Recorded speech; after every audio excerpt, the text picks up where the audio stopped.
Jadi teman-teman, kita harus mencintai alam agar alam mencintai kita juga. Sekian dari saya. Wassalamualaikum warahmatullahi wabarakatuh. Waalaikumsalam warahmatullahi wabarakatuh. Ajar bagus tanya nih. Warahmatullahi wabarakatuh. Tadi kamu bilang bahwa di kutub itu terjadi kutub esnya mencair. Mengapa terjadi pencairan kutub es? Karena lapisan ozon di bumi itu menipis karena terjadinya global warming. Jadi global warming ini terjadi karena karbon dioksida yang berlebihan. Seperti yang lain silakan bertanya. Karbon dioksida yang berlebihan. Mengapa karbon dioksidanya berlebihan aja? Karena manusia itu menggunakan kendaraan bermotor dengan berlebihan. Kendaraan bermotor itu ada kendaraan roda 2 atau motor, ada mobil, dan masih banyak lainnya. Jadinya energi alternatifnya, solusi dari itu sekarang lagi dikembangkan mobil atau motor listrik. Listrik ya. Oke, yang lain ada yang bertanya? Silakan. Yang lain? Ya, silakan. Hasna, ya. Hazel, apakah ada cara agar tidak terjadi global warming atau pemanasan global? Nah, ya, yang tadi aku sebutkan, jadinya manusia itu mengembangkan kendaraan listrik, jadinya ramah lingkungan dan tidak menyebabkan polusi udara. Jadinya tidak terjadi global warming. Lagi? Saya, Pak. Ya, silakan. Zel, apa penyebab terjadinya global warming atau pemanasan global? Pemanasan global terjadi karena karbon dioksida yang berlebihan. Itu karbon dioksida bisa berasal dari kendaraan bermotor. Lalu sikap apa yang dilakukan untuk mengatasi global warming aja? Nah, sikap yang kita lakukan itu mengurangi menggunakan kendaraan bermotor dan beralih menggunakan kendaraan yang ramah lingkungan seperti sepeda, beca, dan lain-lain. Nah, jika tetap ingin menggunakan kendaraan bermotor, kita sebaiknya menggunakan Transjakarta atau kendaraan umum. Kan sekarang itu udah disediakan oleh pemerintah. Jadi kita udah enak. Tinggal manusianya disiplin saja ya. Iya, tinggal pelaksanaannya aja. Mengapa sih banyak anak saudara kita yang nggak disiplin aja? Karena mungkin menurut saya, Pak, kurangnya pendidikan kurang contoh yang baik ya dari orang tua barangkali ya. Iya, mungkin. Oke, ada lagi yang lain silakan. Selanjutnya, terima kasih Hajar yang baik hati. Ya, sekarang Pak. presentasi berikutnya silakan. Siapa? Yang mau presentasi? Saya, Pak. Yuda, Pak. Ya, silakan. Yuda silakan. Yuda silakan ya. Assalamualaikum warahmatullahi wabarakatuh. Waalaikumsalam warahmatullahi wabarakatuh. Saya akan mempresentasikan tentang kentang dapat menghasilkan listrik. Kentang hampir terdapat di seluruh dunia.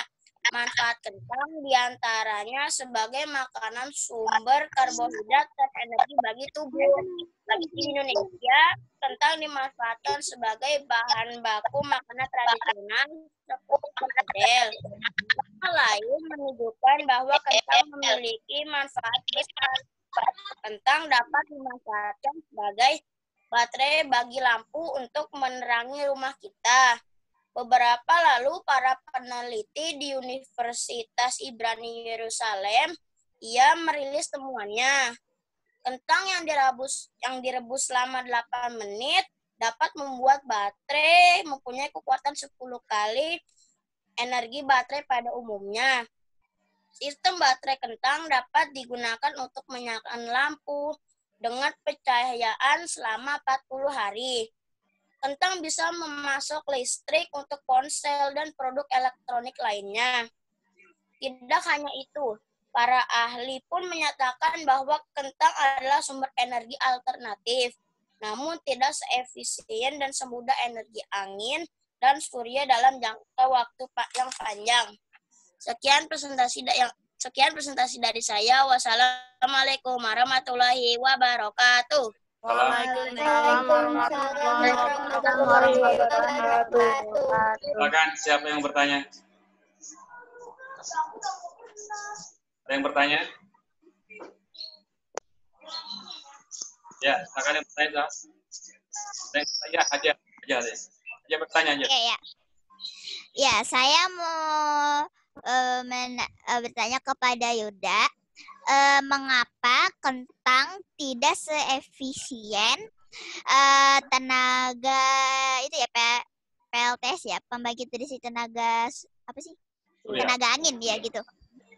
Mengapa tidak seefisien? Tahu ada yang bisa bantu?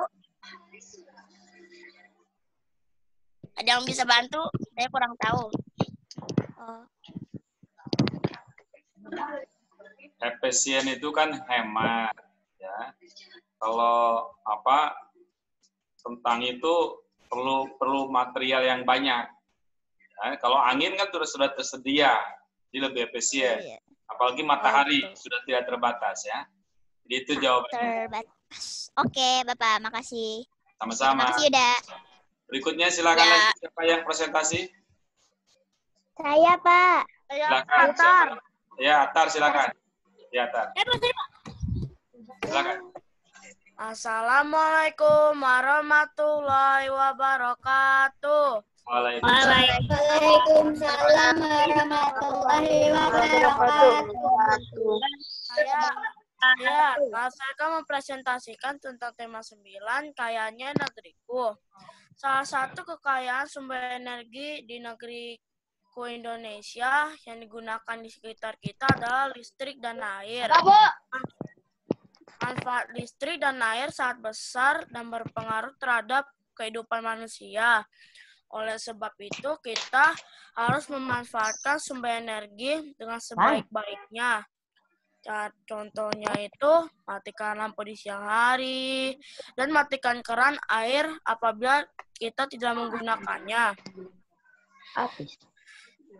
Dan ada juga banyaknya ketersediaan air dapat membangun pembangkit listrik tenaga air di Indonesia. Oleh karena itu, Indonesia memiliki banyak waduk atau bendungan. Aliran air dari bendungan atau waduk digunakan untuk aliran air dari bendungan atau waduk digunakan untuk menggerakkan turbin yang akan membagikan digunakan juga dapat menyimpan energi yang cukup besar yang mampu menggerakkan kincir-kincir yang dibangun di dekat sungai. Kincir-kincir itu akan dihubungkan dengan generator untuk menghasilkan listrik yang dengan adanya PLTA, pembangkit listrik tenaga air, ketersediaannya energi listrik ke rumah-rumah akan terpenuhi dan kita pun bisa memanfaatkannya untuk menghidupkan berbagai peralatan listrik, lampu, televisi, dan lain-lain. Sekian presentasi saya. Wassalamualaikum warahmatullahi wabarakatuh. Waalaikumsalam. Selanjutnya silakan yang bertanya. Asna, silakan Asna. Silakan yang bertanya. Siapa yang bertanya? Ada yang bertanya enggak? Atar, di rumah tetanggamu ada enggak sih sikap perilaku yang berhemat energi?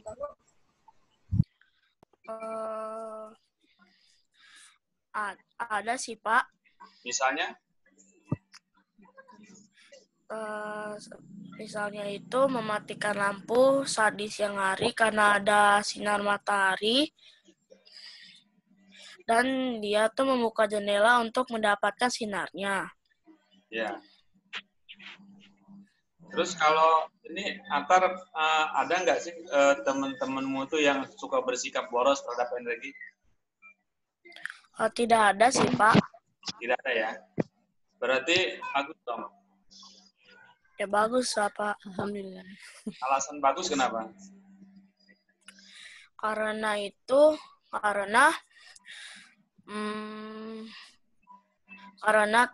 kalau kita menghemat energi itu sangat bagus karena tidak memboros energi yang kita gunakan. Kalau nanti ada nggak sih pengaruhnya terhadap kegiatan ekonomi ayah bunda kita di rumah kalau kita berhemat energi? Ada, Pak. Apa tuh? Hubungannya apa? Bayaran listrik. Bayaran listrik rendah, lebih murah. Oke, makasih Atar ya. Makasih banyak. Sama-sama. Silakan yang lain. Berikutnya silakan. Ya, silakan. Ya, Hasna. Assalamualaikum warahmatullahi wabarakatuh. Waalaikumsalam warahmatullahi wabarakatuh. Saya akan mempresentasikan tentang kewajiban warga negara dan juga haknya. Nah, kewajiban warga negara adalah menjunjung hukum dan pemerintahan Indonesia. Hukum bertujuan agar keadilan dan ketertiban dapat tercapai. Selain itu, hukum mengatur kehidupan manusia dalam bermasyarakat, berbangsa, dan bernegara. Kemudian ada menjaga kelestarian lingkungan sekitar. Menjaga kelestarian lingkungan sekitar dapat dilakukan dengan cara menjaga kebersihan lingkungan rumah. Kemudian membayar pajak dan mengikuti pendidikan dasar. Pemerintah telah menetapkan pendidikan dasar 12 tahun dan seluruh warga negara Indonesia wajib mengikutinya dan pemerintah wajib membiayainya. Nah, kemudian saya akan mempresentasi tentang hak warga negara. Nah, hak warga negara itu ada beberapa contohnya yang saya tahu, yaitu menikmati hidup layak, menikmati persamaan kedudukan dan kepastian di muka hukum dan pemerintahan, kemudian mengeluarkan pendapat, beragama, dan beribadah, dan juga yang terakhir yang saya tahu, mengembangkan kebudayaan. Sekian dari saya, mohon maaf bila ada kesalahan. Wassalamualaikum warahmatullahi wabarakatuh. Waalaikumsalam warahmatullahi wabarakatuh. Silakan, siapa yang bertanya dari teman yang lain? Ini orang tanya aja silakan. Oke. Siapa? Ya, silakan. Ayah. Ya. Ya, oke. Saya mau nanya sama Hasna, mengapa pemerintah berkewajiban membiayai pendidikan sekolah dasar warga negara Indonesia? Mungkin ada juga warga negara yang tidak mampu untuk membiayai sekolahnya. Jadi pemerintah juga dapat membiayai warga yang tidak mampu, dan juga ada juga kok sekolah yang gratis seperti sekolah negeri. Oh gitu ya, makasih. Jadi sekolah negeri itu sekolah dari pemerintah ya? Ya mungkin saja begitu. Oke, makasih Jasna. Oke, sama-sama. Tanya nih, apa sih bedanya sekolah gratis dari pemerintah dengan sekolah swasta? Nah, sekolah negeri itu kan dari pemerintah dan itu juga gratis. Jadi yang tidak mampu itu bisa masuk ke sekolah negeri. Dan bagi yang cukup duitnya bisa masuk swasta atau bisa masuk sekolah negeri. Seperti sepupu saya kan juga masuk swasta, tapi saya masuk negeri karena waktu itu saya juga tidak dapat masuk ke sekolah swasta, jadi saya masuknya ke sekolah negeri. Kalau menurut kamu yang lebih bagus sekolah negeri atau sekolah swasta? Menurut saya sih dua-duanya sih sama aja ya Pak. Sama ya? Masa sih sama? Bukankah sekolah swasta lebih bagus? Tergantung, Pak, tergantung. Tergantung, coba aja gimana? Tergantung. Tergantung tenaga pengajarnya, Pak. Pengajarnya masalah. Tergantung pengajarnya, misalnya gurunya gitu, Pak. Gurunya kenapa gurunya? Gurunya nggak tahu.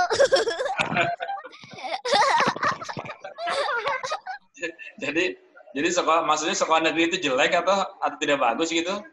Atau sekolah swasta lebih bagus gitu? Ya. Bagus aja sih dua-duanya. Bagus aja sih. Kadang biasanya kadang sekolah swasta itu lebih bagus karena berbayar gitu mungkin Pak. Oh, karena berbayar ya. Jadi kalau gitu sekolah negeri bayar dong kalau gitu supaya bagus gitu. Jadi yang membuat sekolah bagus apa sih sebetulnya? Ada yang tahu nggak sih? Atau apa persyaratan sekolah bagus? Ya silakan, Ajal. Jadi tenaga pendidikannya yaitu gurunya harus berpendidikan.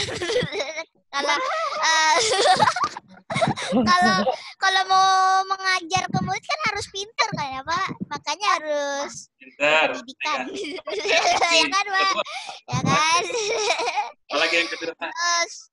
Terus murid yang baik, murid yang baik hati dan tidak sombong kayak saya. Seperti Hajal ya. Oke. Iya Pak, amin. Berikutnya yang lain silakan yang mau presentasi. Saya Pak. Ya, silakan. Saya Sasi. Ya, Sasi.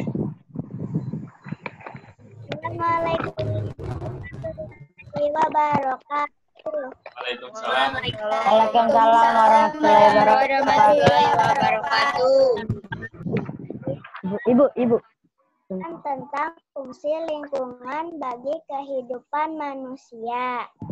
Nah, itu bisa tiga. Pertama sebagai tempat kerja, kedua sebagai memberi makan, ketiga sebagai tempat tinggal. Nah, tempat tinggalnya itu nelayan memperoleh nafkah dari laut sehingga ikan digoreng dan dimakan. Nah, setelah itu sebagai tempat bekerja. Nah, manusia melakukan aktivitas untuk mencari nafkah. Nah, yang ketiga untuk tempat tinggal. Manusia juga membutuhkan tempat tinggal. Bukan hanya manusia saja, tetapi hewan juga membutuhkan tempat tinggal seperti kandang. Nah, menurutku bagaimana sih pendapatnya kalau lingkungannya itu kotor? Nah, kalau lingkungan kotor itu pasti tidak nyaman karena rumahnya kotor, bau, terus berisik, terus penuh asap pabrik. Nah, bagaimana sih menurutmu tentang lingkungan yang bersih? Pasti nyaman banget karena rumahnya bersih, emas, bersihkan rumahnya dan lingkungannya. Itu saja presentasi saya. Wassalamualaikum warahmatullahi wabarakatuh. Waalaikumsalam. Waalaikumsalam warahmatullahi wabarakatuh. Anak Irian cerdas itu adalah anak yang demen dan suka bertanya. Nah, kalau itu pastikan kalian bisa bertanya. Silakan bertanya. Pada Sasi silakan. Jangan bertanya. Ada yang bertanya silakan. Saya Pak. Ya, Asna silakan. Ya, Asna. Kenapa manusia butuh tempat tinggal sih? Ya, silakan. Nah, itu butuh perlindungan dari segala mara bahaya dan keadaan alam. Oh iya, makasih ya Sasi. Ya. Saya Pak mau nanya sama Kasih. Saya Pak. Oke, lanjut. Aurel. Hajel, tolong diskusi lanjutkan ya. Lanjutkan Hajel pimpin. Pak Guru foto sebentar. Pelaporan. Siapa? Kamu lanjutkan. Mau Pak Guru foto dulu sebentar. Kamu Oke. pimpin diskusinya, lanjutkan. Oke ya, Aweng. Aurel. Oke, Kasih, aku mau nanya dong. Apa? Kenapa manusia harus menggunakan makanan pokok? Ngerti nggak tuh? Apa yang benar? Oke nih. Kenapa manusia menggunakan makanan pokok? Ya kalau nggak ada makanan pokok, mau makan apa lagi? Makan kentang. Itu kan sih ya. Kan kentang makanan pokok. Oke ya, Atar, tadi mau nanya ya? Aku Zel. Oh tadi Atar ya? Atar jadi kan? Ya. Iya, Atar tadi. Apa? Habis itu aku. Bagaimana sih ciri-ciri rumah yang nyaman? Rumahnya bersih, terus tetangga-tetangga dan teman-teman rumah kita selalu gotong royong kerja bakti membersihkan lingkungan. Oke, makasih ya. Ya. Pertanyaan terakhir dari Aca, dari Marsha. Ya. Kasih. Apakah lingkungan Marsha. penting bagi manusia? Kenapa? Apakah lingkungan penting bagi manusia? Ya, penting loh. tapi bukan hanya manusia saja, hewan juga butuh lingkungan untuk bisa mempunyai tempat tinggal.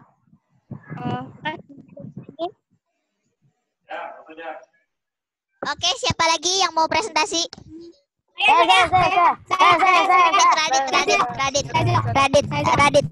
Radit. Oke, semuanya tolong di mute. Fatwan tolong di mute.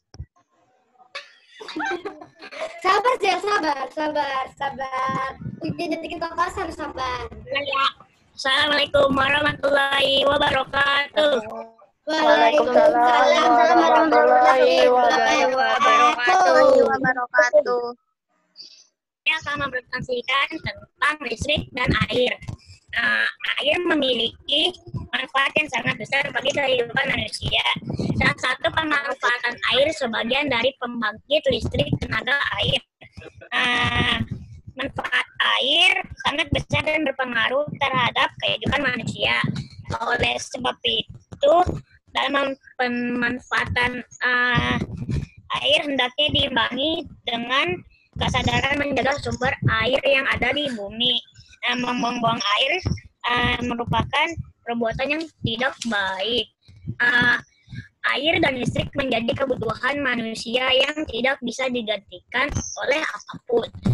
Kegiatan sehari-hari akan terganggu ketika pasokan air dan listrik terganggu. Sekian presentasi saya. Wassalamualaikum warahmatullahi wabarakatuh. Waalaikumsalam warahmatullahi wabarakatuh. Jek, Pak Usman hilang. Ya, Wow. Emang hilang dari tadi. Siapa yang mau bertanya? Halo, kebetulan enggak? Siapa yang bertanya? Bertanya siapa? Cepetan ayo. Saya. Awan ya, yang benar. Apakah air itu bermanfaat? Sangat bermanfaat bagi manusia. Jika tidak ada air, manusia tidak bisa minum dan mandi. Ayo, siapa lagi? Bukan manusia juga. Siapa yang menanya? Yang benar. Bilang Pak Usman kalau nggak benar. Iya. Ayo, Syadan katanya mau nanya. Apa kegunaan listrik? Sebutkan. Ganti baju. Apa? Apa kegunaan listrik? Radit, apa kegunaan listrik?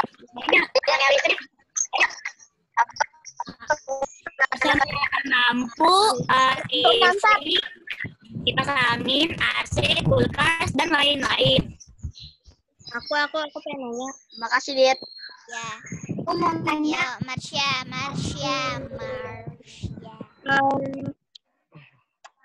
Apa kewajiban manusia terhadap mata air? Menjaganya agar tidak kering. Woi, Aku mau nanya dong. Udah. Oh, udah ya. Oke, lanjut presentasi lagi. Satu lagi ya. Saya. Radit. Itu ya. Awan. Ya udah Keza, kemarin Keza belum. Nanti habis ini dulu ya, difoto lagi ya. Habis selesai yang satu ini, foto lagi ya. Oke. Ya, tadi kan masih Ayo dikit. Keza. Ya, Oke. 1, 2, 3. Cheese. Belum. Buncis, apa sekarang dari aja Mama? buncis. Buncis. Buncis. Ini si Sinta nih, Sinta mana nih? Sinta.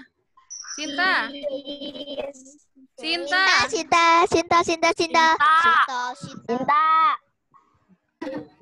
Jadi lama mata. Udah ya. 1, 2, 3 buncis. Oke. Udah Pak, udah. Kasih. Nah, baik ya. Coba sekarang waktunya tinggal 7 menit lagi. Perhatikan baik-baik ya. Ayo. Ya. Dengarkan baik-baik. Nah, tadi kita sudah bahas tentang hak dan kewajiban warga negara. Ya kan? Jadi hak itu apa? Segala sesuatu yang harus kita terima. Kewajiban sesuatu yang harus kita kerjakan. Terus di dalam itu harus kita lakukan kewajiban. Nah, biasanya banyak anak-anak mendahulukan hak daripada kewajiban. Ini tidak benar, tidak adil. Jadi, misalnya kita seringkali minta makan, minta jajan, minta biaya sekolah. Padahal dia lupa kewajiban terhadap orang tua, membantu orang tua. Misalnya membersihkan rumah, nyapu, mengepel lantai, membantu orang tua ketika sakit,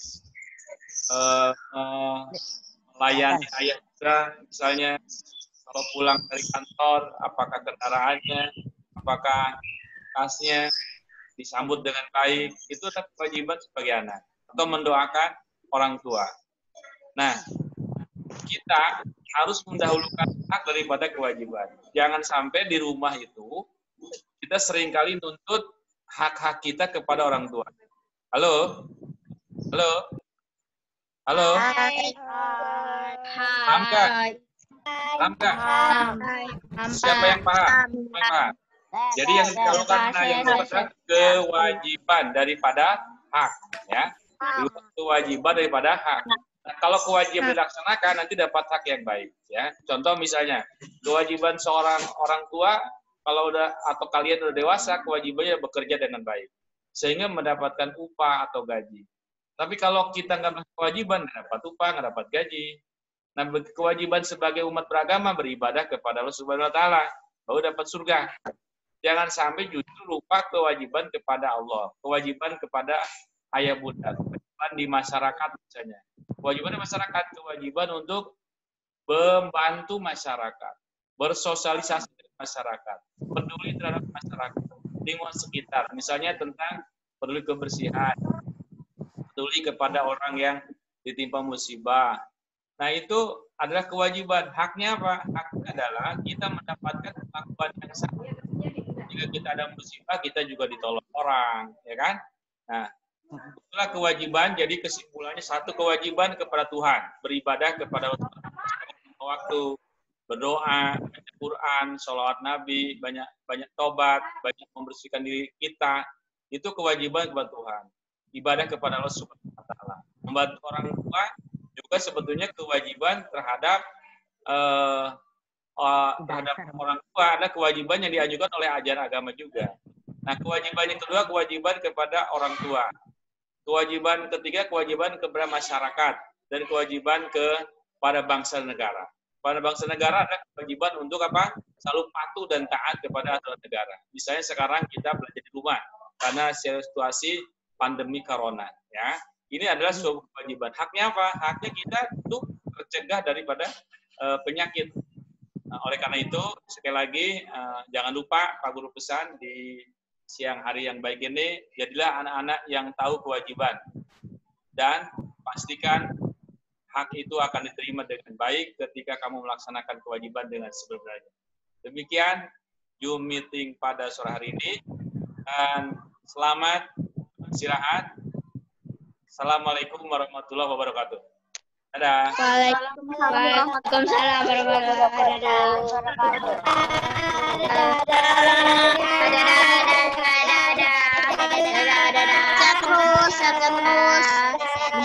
Selalu. Belajarnya senang nggak belajarnya? Senang nggak? Kalau anak tampan.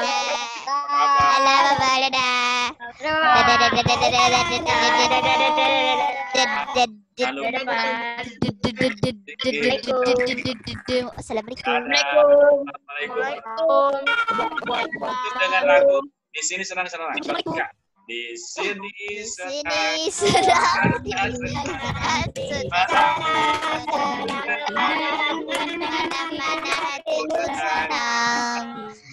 di rumah senang, di sana sedih.